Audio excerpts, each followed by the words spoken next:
यह क्लास 10 है। ये प्रकाश का बर्तन है। यह अध्याय 2 है फिजिक्स वर्ग 10 का।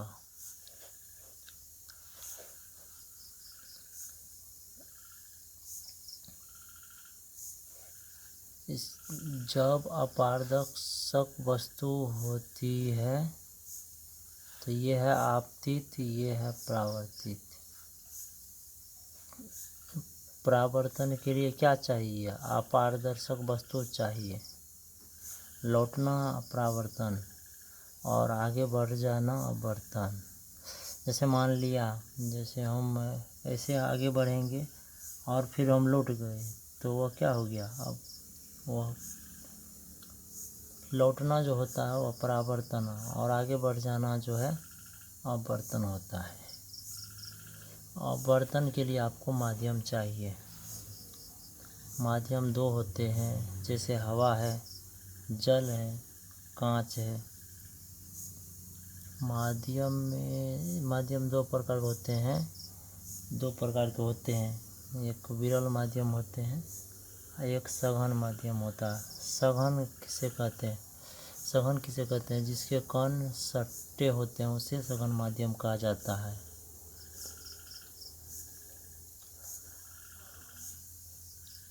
जिस माध्यम का कण आपस में सटे होते हैं उसे सघन माध्यम कहते हैं।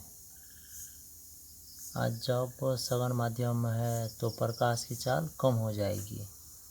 और जिस माध्यम का कण दूर दूर होता है, अलग अलग होता है, उसे विरल माध्यम कहते हैं।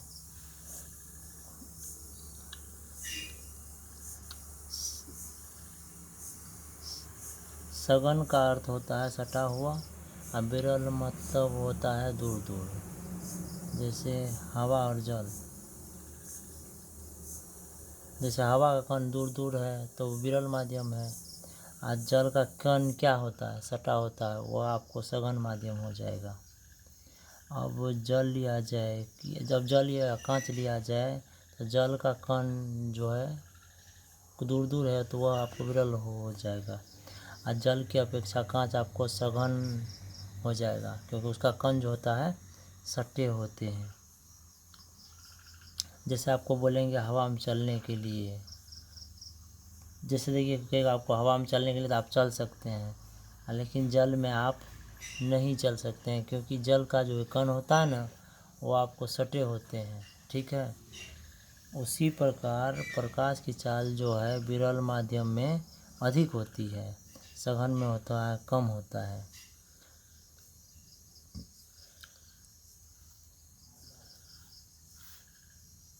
तो प्रकाश का जो अपवर्तन है वो उसके लिए 2 माध्यम चाहिए, एक विरल माध्यम, एक सघन माध्यम। जब प्रकाश एक माध्यम से, जैसे हवा से जल में, जल से कांच में, जब प्रकाश एक माध्यम से दूसरे माध्यम में प्रवेश करती है तो अपने पथ से विचलित हो जाती है या विचलित होकर आगे बढ़ जाती है, जिसे प्रकाश का अपवर्तन कहा जाता है। जैसे आपको बता रहे हैं यहाँ पर,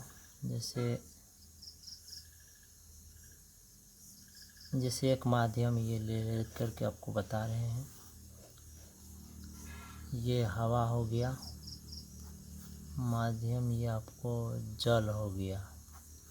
ये एक माध्यम से दूसरा माध्यम है, ये जो हवा है आपको विरल माध्यम कहलाता है। ये हो गया, माध्यम भी लिख देते हैं। ये हो गया आपको सघन माध्यम। सघन माध्यम है जब प्रकाश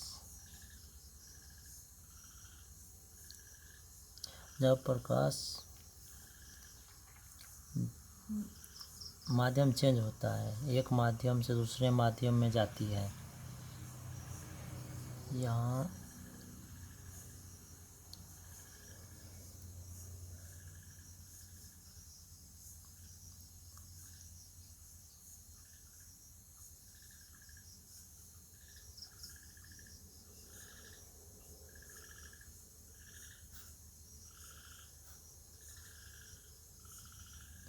यह आपको हो है आपतित किरण, यह है आपतित किरण।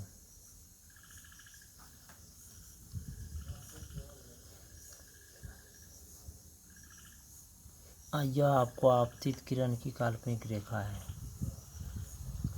आपतित किरण की काल्पनिक रेखा, काल्पनिक रेखा।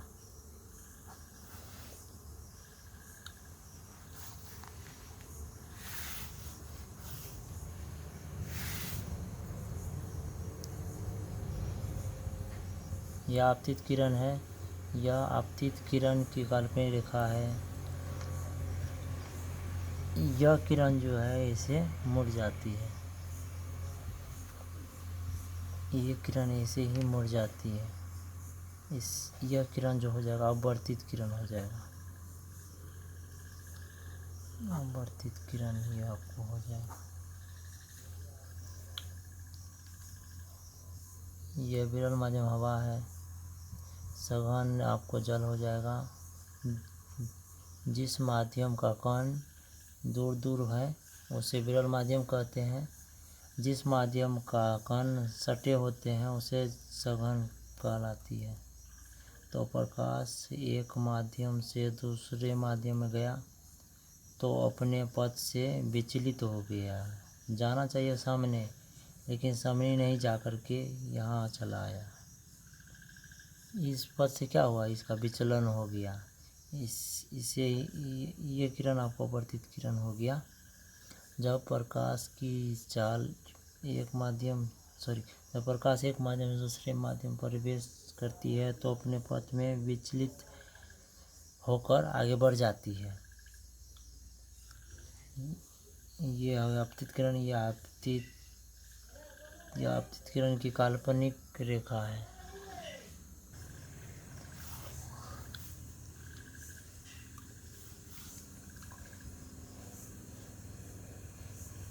जैसे कोई किरण यहाँ तो किसी अपार्थक वस्तु पर टकरा करके लौट जाती है, वो हो जाता है आपको परावर्तन।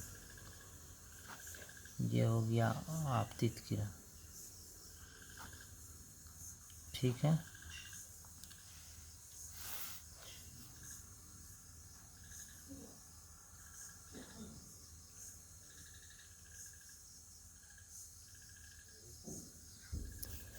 अब इसका परिभाषा आपको लिखा देते हैं। जब प्रकाश एक माध्यम से दूसरे माध्यम में प्रवेश करती है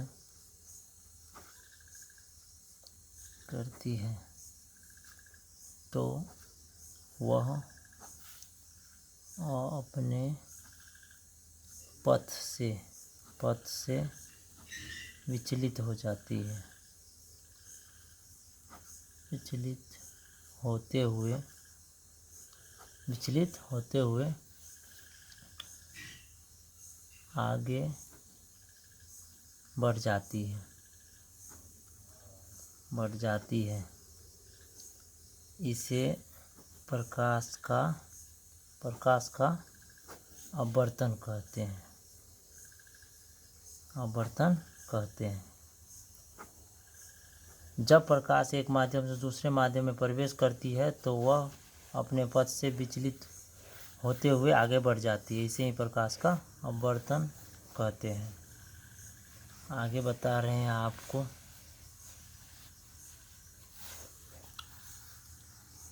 अगला पॉइंट है प्रकाश का अपवर्तन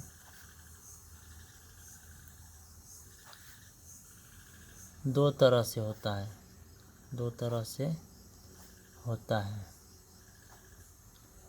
पहला पॉइंट आपको हो जाएगा जब प्रकाश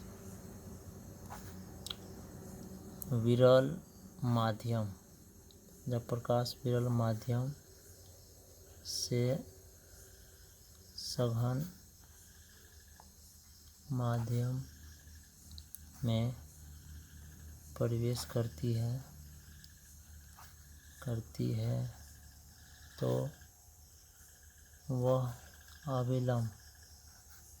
तो अविलंब की ओर मुड़ जाती है, मुड़ जाती है। दूसरा पॉइंट आपको हो जाएगा,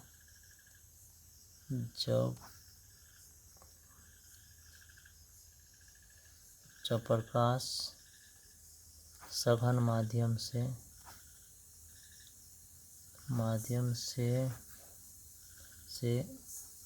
विरल माध्यम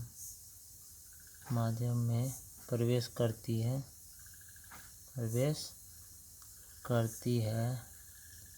तो वह अविलंब से दूर हट जाती है। इसको उतार लीजिए, हम आगे आपको समझा रहे हैं इसके बारे में।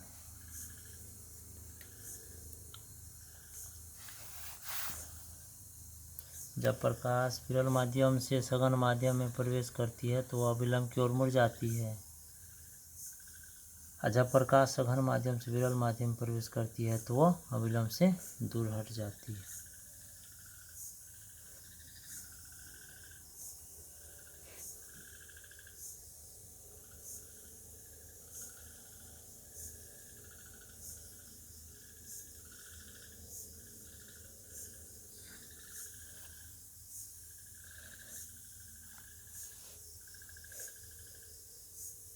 ये आपको जो हो गया,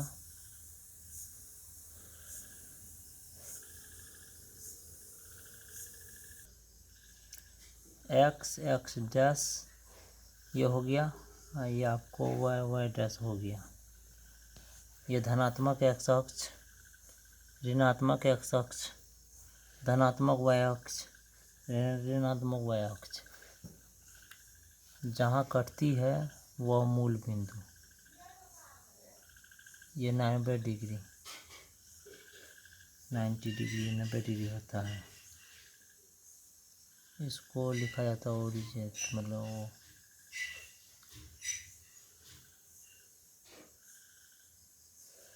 यहाँ आपको दो माध्यम है। यहाँ है आपको सघन माध्यम, ऊपर आपको हो जाएगा विरल माध्यम।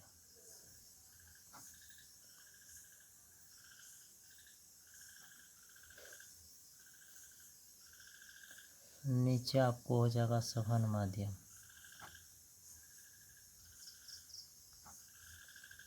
ये आपको हवा हो जाएगा, ये आपको जल हो जाएगा।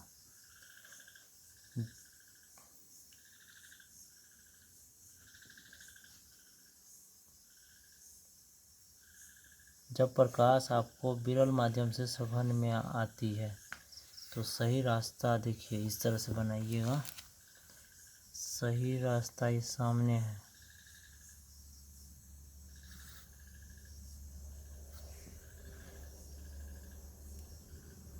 ये आपको हो जाएगा आपतित किरण। ये आपको हो जाएगा आपतित किरण की काल्पनिक रेखा। ये आपको क्या होगा, इसका नाम हम दे देते हैं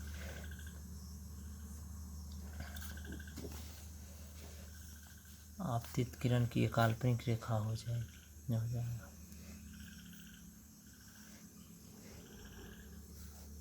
इंसिडेंट रे लिख देते हैं, INCIDENT, इंसिडेंट रे।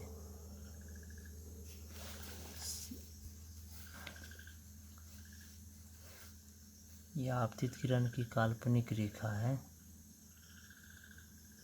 आपतित किरण की काल्पनिक रेखा हो गया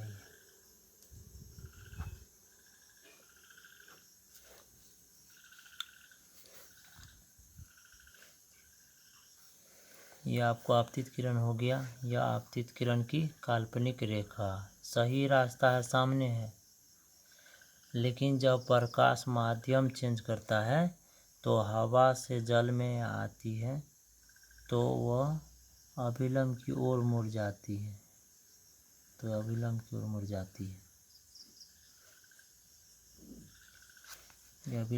मुड़ गया। सही रास्ता सामने है, यह अविलंब की ओर मुड़ गया। इसी का नाम आपको पड़ता है अपवर्तित किरण। यह अपवर्तित किरण हो गया आपको।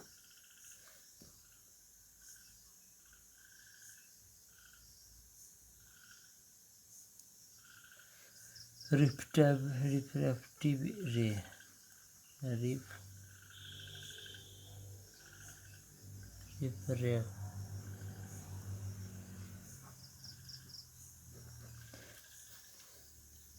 रिफ्रैक्टिव रे हो गया ये।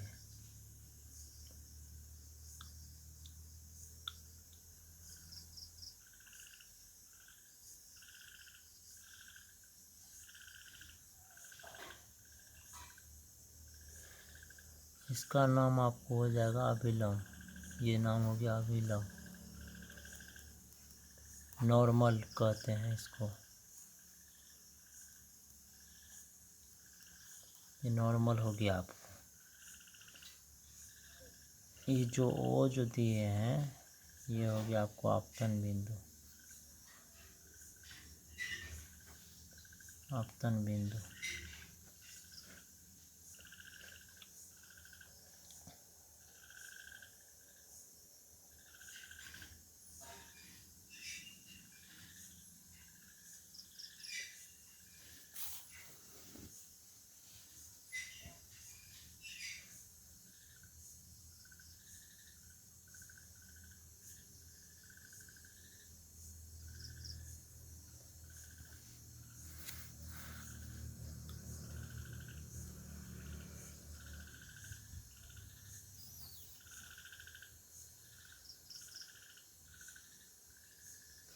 इसको लिखिए आप पॉइंट ऑफ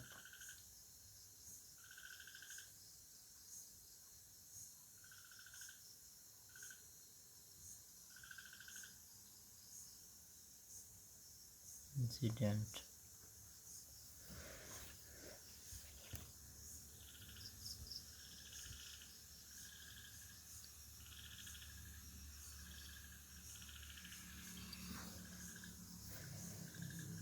इसका नाम हो जाएगा आपको आपतन कोण। आपतन कोण, एंगल ऑफ इंसिडेंस। ये हो गया आपको अपवर्तन कोण आर। इसका यहाँ लिख देते हैं अपवर्तन कोण आर हो गया आपको। अपवर्तन यहाँ पर लिखा हुआ है, हम यहाँ पर लिख देते हैं अपवर्तन कोण एंगल ऑफ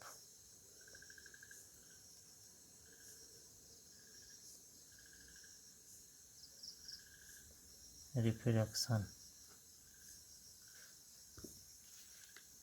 इसका नाम हो गया आपको अपवर्तक सतह। इसका नाम हो जाएगा आपको अपवर्तक सतह।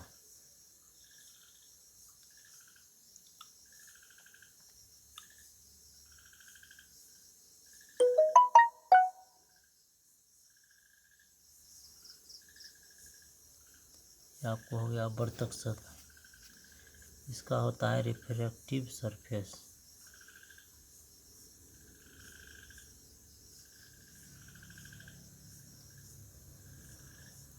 Refractive surface.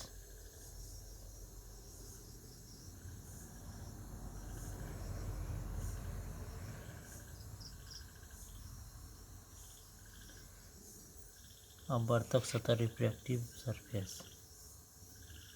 यह आपतित किरण, यह अपवर्तित किरण, यह अभिलंब, यह आपतन कोण, यह आपतन बिंदु, यह अपवर्तन कोण, यह अपवर्तन कोण ये हो गया आपको।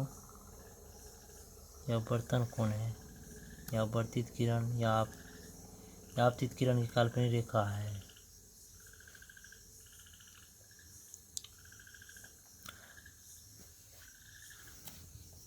सतह पर आने वाली किरण को आपतित किरण कहते हैं। सतह पर अपने पथ से विचलित होते हुए आगे बढ़ने वाली किरण को अपवर्तित किरण कहते हैं। ये हो गया आपको। और वैसा सतह जो प्रकाश का अपवर्तन करता है उसे अपवर्तक सतह कहते हैं। और आपतित किरण अभिलंब के बीच के कोण को आपतन कोण कहते हैं।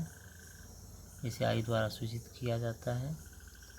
और अभिलंब तथा अपवर्तन कोण अपवर्तित किरण के बीच के कोण को अपवर्तन कोण आर कहते हैं। इसी का नाम है, इसका नाम होता है एंगल ऑफ रिफ्लेक्शन।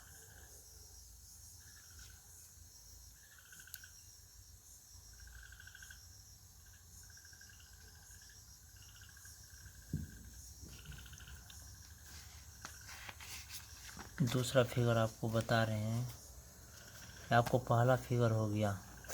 अब देखिए बता देते हैं आपको फिर से। जब प्रकाश विरल माध्यम सघन माध्यम में प्रवेश करती है तो अभिलंब की ओर मुड़ जाती है। देखिए यहाँ प्रकाश का किरण है, विरल माध्यम से कहाँ आया, सघन माध्यम में, तो आप देख रहे हैं कि अभिलंब की ओर क्या हुआ, मुड़ गया। ये फर्स्ट पॉइंट का आप जो लिखे हैं इसका फिगर बताए, आपको समझाए। आप सेकेंड टर्म जो है वो आपको बता रहे हैं आगे।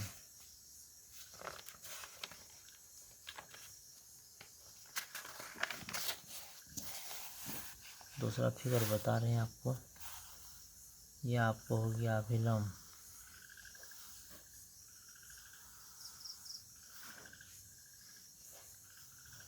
ये हो गया आपको आपतन बिंदु ओ। इसको आप लीजिए सघन माध्यम,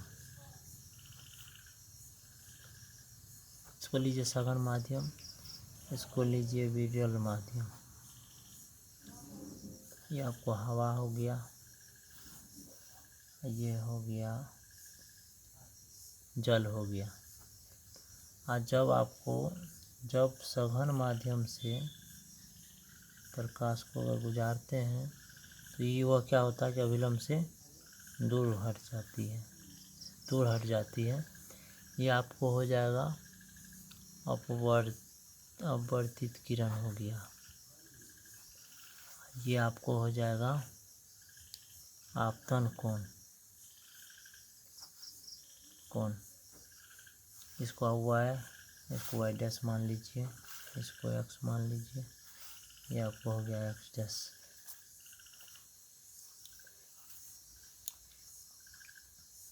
यह हो गया आपको आपतित किरण।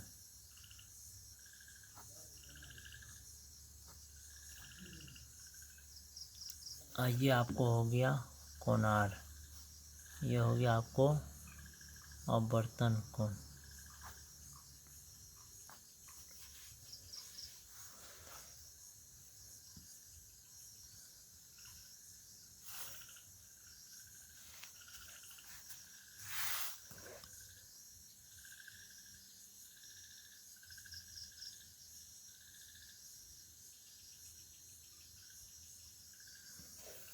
अब इसका कारण आपको बता देते। जब प्रकाश किरण मान चलिए जल से अगर हवा में जाता है तो क्या होता है, अभिलंब से दूर हट जाती है। अब आगे हम बता देते हैं इसका कारण आपको बता देते हैं। पहला, जब प्रकाश विरल माध्यम से सघन माध्यम में प्रवेश करती है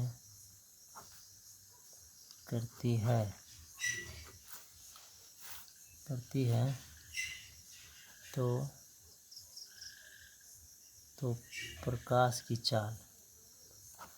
प्रकाश की चाल में कमी हो जाती है। इसलिए वह अभिलंब की ओर मुड़ जाती है।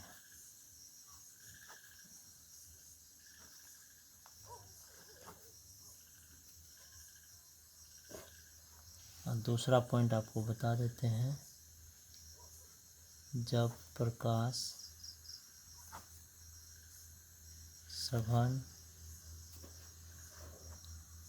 सघन माध्यम से विरल माध्यम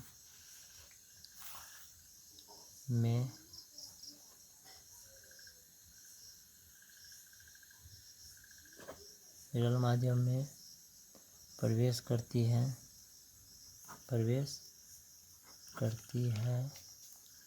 तो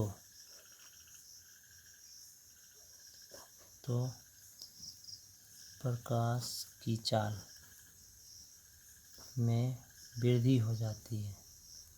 वृद्धि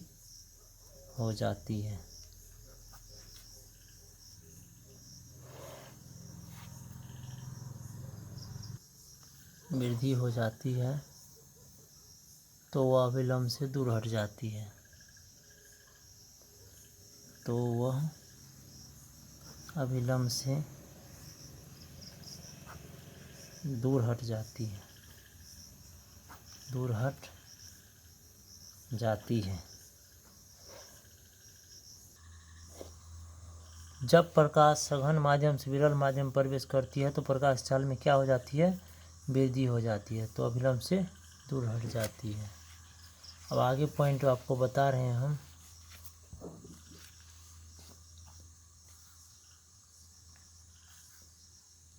प्रकाश के अपवर्तन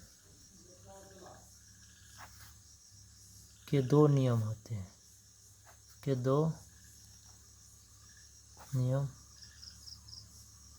हैं।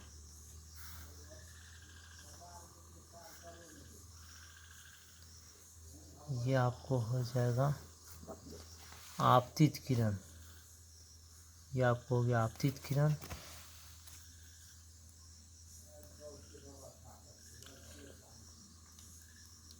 ये आपतित, ये हो गया आपको अपवर्तित किरण। अपवर्तन कोण R, आपतित किरण I। ये हो गया आपको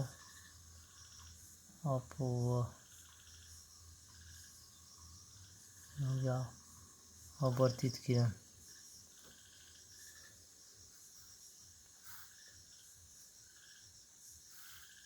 ये आपको था आपतन कोण। ये था आपको अपवर्तन कोण। प्रकाश के अपवर्तन के दो नियम होते हैं, आपतित किरण, अपवर्तित किरण और आपतन बिंदु पर डाला गया अभिलंब। ये जो है तीनों एक ही तल में होता है। आपतित किरण, अपवर्तित किरण, यह आपतित किरण, यह अपवर्तित किरण और आपतन बिंदु पर डाला गया विलंब तीनों एक ही तल में होता है। आपतित किरण, अपवर्तित किरण और आपतन बिंदु पर डाला गया विलंब तीनों एक ही तल में होते हैं।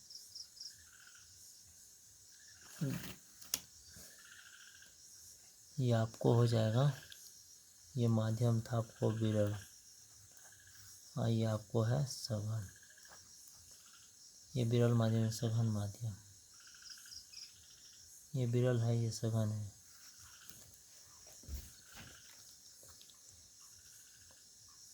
दूसरा नियम आपको बताना, किसी विशेष माध्यम के लिए, दूसरा नियम जो है किसी विशेष माध्यम के लिए, किसी विशेष माध्यम के लिए,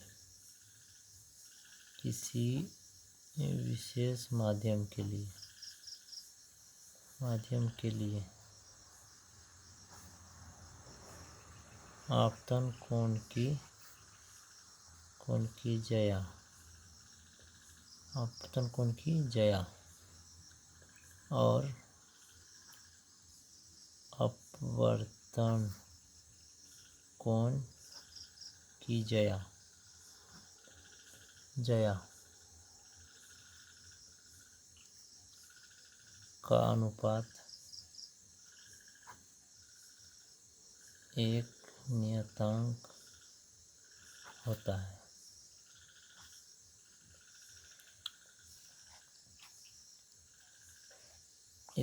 इसको उतारिएगा नहीं, समझा रहे हैं आपको। किसी विशेष माध्यम के लिए आपतन कोण की जया और अपवर्तन कोण की जया का अनुपात एक नियतांक होता है। इसे म्यू द्वारा सूचित किया जाता है।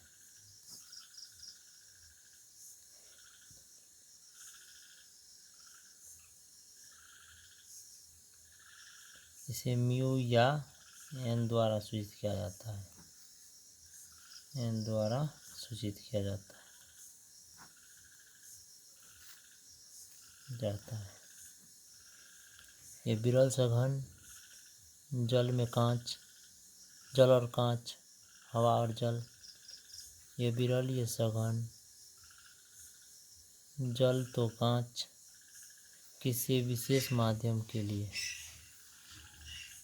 यह अपवर्तित किरण है।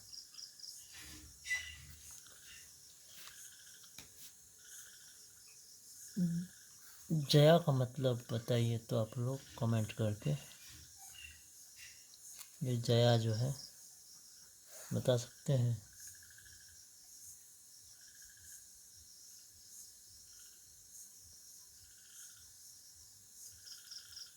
जया का मतलब बताइए कमेंट करके।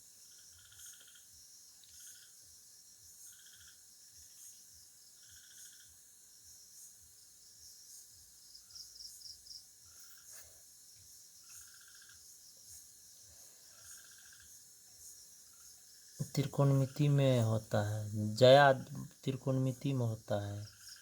जैसे देखिए साइन जया, कॉस जया, टेन जया, कोसेक जया, सेक जया, कॉट जया। जया आपको 6 होते हैं। साइन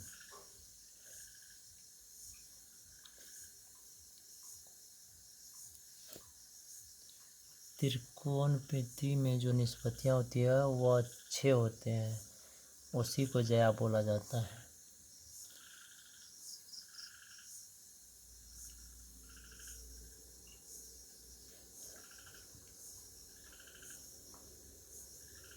जया का मतलब निष्पत्तियाँ होता है। निष्पत्तियाँ होता है।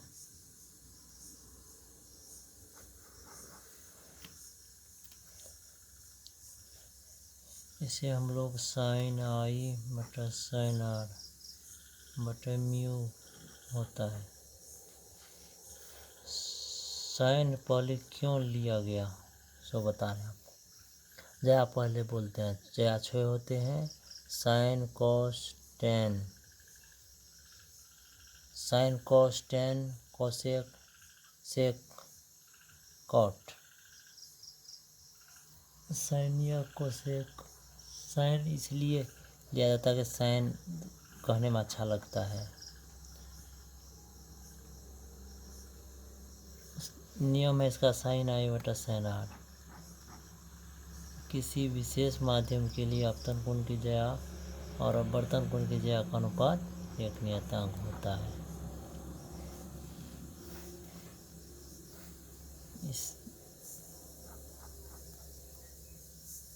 इसे म्यू या एन द्वारा सूचित किया जाता है।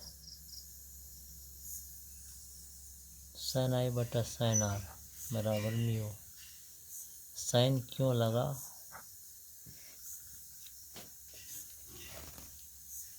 अब साइन क्यों लगा आप लोग बताइए तो कमेंट करके।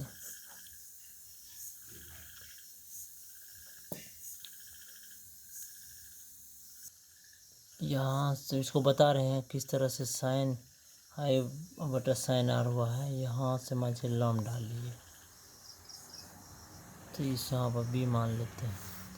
यहाँ भी एक लम डालते हैं। अब कोण के सामने में लम और 90 के सामने में कर्ण होता है, ये आपको आधार हो जाएगा। कोण के सामने में लंब, 90 के सामने में कर्ण, 90 के सामने में कर्ण और ये आधार, ये कोण के सामने में आपको हो जाएगा लंब, 90 के सामने हो जाएगा आपको कर्ण और ये हो गया आधार।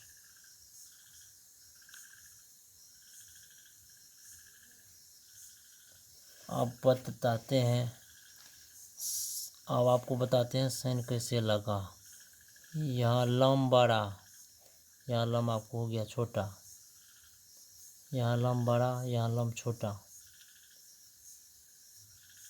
कर्ण यहाँ पर दूर है और यहाँ कर्ण आपको नज़दीक है, यहाँ कर्ण आपको दूर है, यहाँ कर्ण नज़दीक है। देखिए अगर ध्यान से पढ़िएगा तो साइंस कहता है क्यों कैसे कब। ये यहाँ लंब हो गया, यहाँ लंब बड़ा है, यहाँ लंब छोटा, इसका नाम दे देते हैं DC, यहाँ ए दे देते हैं। तो परिवर्तन देखिए किस में हो रहा बताइए तो, परिवर्तन आपको लंब और कर्ण में है। आधार तो सेम है, आधार में तो कोई चेंज नहीं है, तो चेंज हो रहा है लंब और कर्ण में, चेंज हो रहा है आपको लंब और कर्ण में, लंब तथा कर्ण में। तो आप बताइए लंब और कर्ण में संबंध किस पर, लंब और कर्ण में संबंध किस थीटा का होता है, तो वह साइन थीटा का होता है, या कोसेक होता है।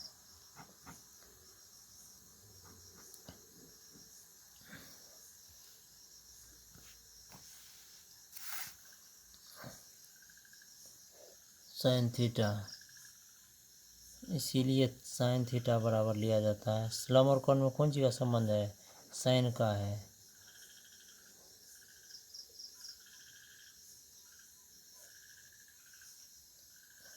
यहाँ भी आपको लंब और कर्ण में परिवर्तन है तो क्या लिखाएगा, साइन थीटा लिखाएगा। यहाँ आपको दिखा देते हैं नीचे में, यहाँ तो नहीं हटेगा, आगे बढ़ते हैं। साइन क्यों लगा, क्योंकि लंब और कर्ण में परिवर्तन है। आगे बताए हैं, यहाँ आपको बताते हैं आगे। समकोण त्रिभुज AOB में साइन I बराबर लंब बटा कर्ण, तो साइन I बराबर लंब का नाम बोलिए, लंब का नाम क्या हो जाएगा, AB बटा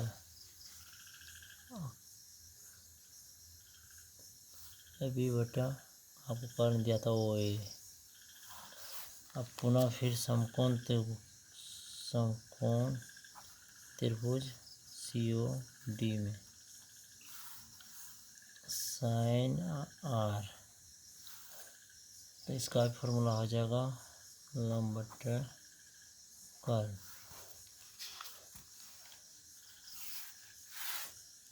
लंब इसमें देखिए तो कौन सा CD था, साइन R CD बटा हो गया OC। तो नियम क्या है, साइन I बटा साइन R है, ये म्यू या नियतांक है।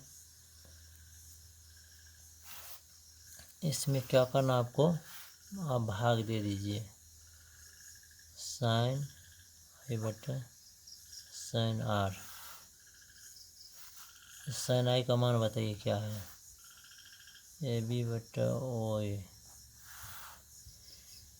अब साइन R का मान कितना है, CD बटा OC, CD बटा OC। इसको आगे बढ़ाते हैं, AB बटा OA हो गया गुना OC ऊपर चला जाएगा, CD नीचे आ जाएगा।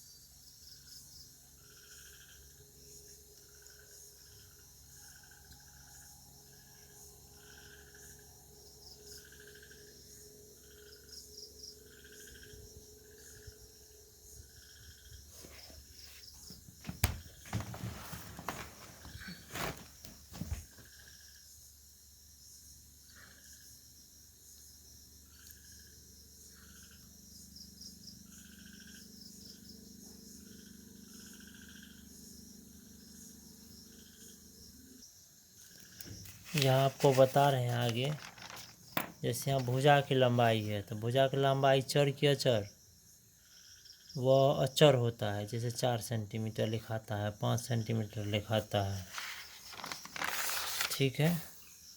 तो त्रिभुज की जो भुजा होता है, किसी त्रिभुज की भुजा जो है वो आपको अचर में होता है। जैसे सीएम रहेगा, जैसे मीटर रहेगा, तो वो आपको अचर में हो जाएगा।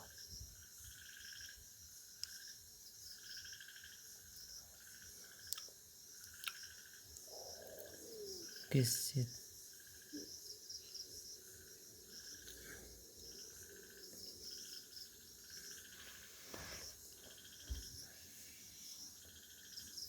जैसे मान के चलिए ए बी मान लेते हैं 4 सेंटीमीटर, मान के चलो ओ ए मान लेते हैं 5 सेंटीमीटर, ये सब मान चलिए 3 सेंटीमीटर, आई मान लिए 2 सेंटीमीटर। तो ये चर की अचर है, आप बताइए आप लोग।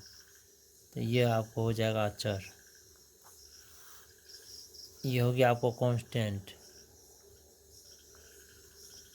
कैंटे। इसको जो है स्नेल नामक जो वैज्ञानिक था, उन्होंने क्या किया, स्नेल नामक वैज्ञानिक, इसको क्या कांस्टेंट को माना था, म्यू या एन माना था, म्यू या एन माने थे। ऐसे म्यू द्वारा भी सूचित किया जाता है।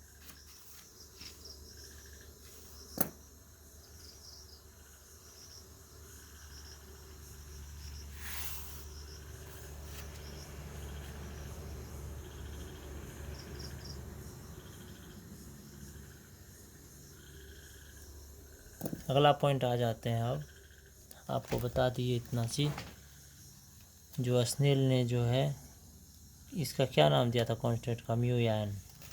आगे चलते हैं। प्रकाश के अपवर्तन के 2 नियम होते हैं,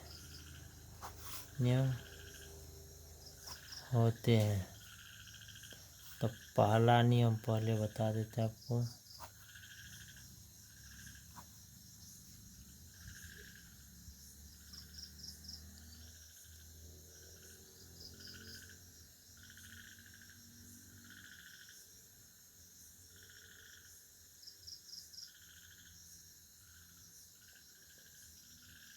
पहला नियम बता रहे हैं, आपतित किरण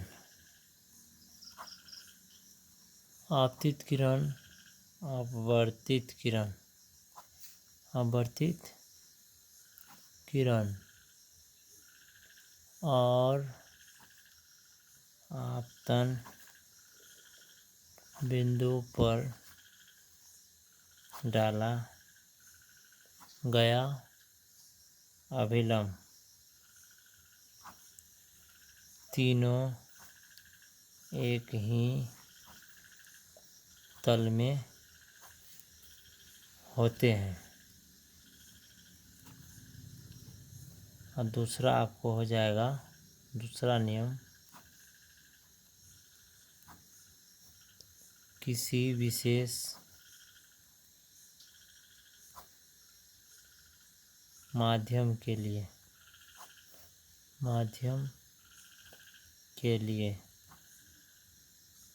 आपतन कोण की जया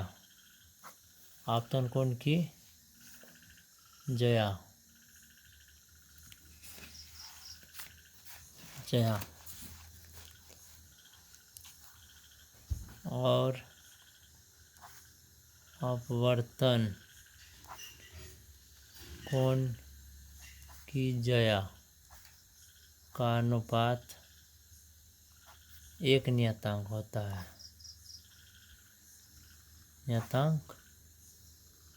है, जिसे म्यू या एन द्वारा सूचित किया जाता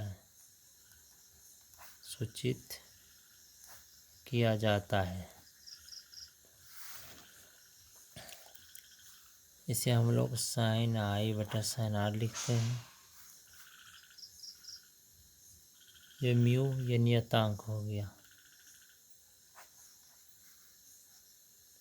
या म्यू बराबर साइन आई बटा साइन आर भी है। और नोट में आपको लिख देते हैं अपवर्तन का दूसरा नियम को स्नेल नियम कहते हैं।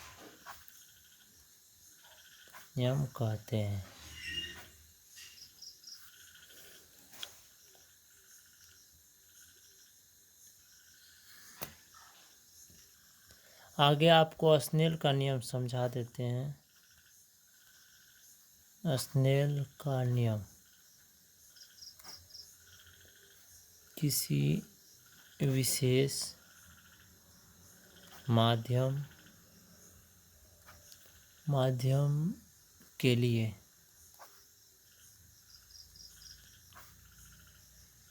आपतन कोण की ज्या और अपवर्तन कोण की ज्या का अनुपात एक नियतांक होता है, जिसे म्यू इस तरह से लिख रहे हैं, या एन द्वारा सूचित किया जाता है जैसे साइन आई बटा साइन आर, म्यू या एन मतलब नियतांक। यह आपको हो गया स्नेल का नियम।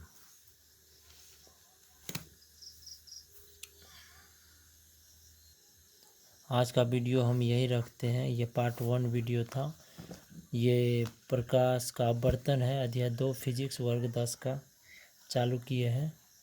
कल हम लोग दूसरा वीडियो पढ़ेंगे या दूसरा वीडियो चालू करेंगे।